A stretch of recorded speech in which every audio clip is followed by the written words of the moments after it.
Attorney, kanina, no, sabi ni Presiding Officer Senator Cheese Escudero, sabi niya parang nafo-frustrate na si Attorney Ligutan, which is yung lawyer ng prosecution, no?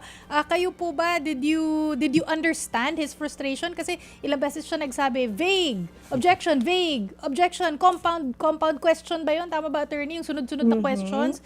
Did you get his frustration, or should he have just let the witness, should he just have let the other lawyer speak?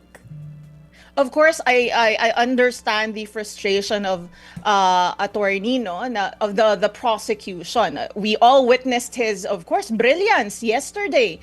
And that is normal naman po, no, sa mga kaso rin sa regular courts. Talagang hindi maiiwasan ng kaming mga abogado ay nafo-frustrate, lalo na pag hindi namin makuha, 'di ba, yung result na gusto namin.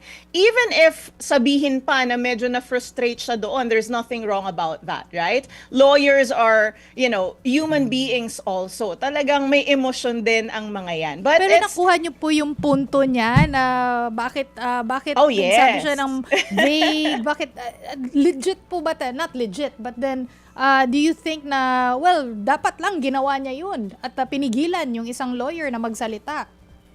Yes, his feelings are valid. Definitely. Kung ako rin ang nasa katayuan ni attorney, ay talaga namang mafo-frustrate din ako at baka mas malala pa yung reaction ko kaysa kay attorney Ligutan. So kudos to him for being quite composed pa din naman and quite professional.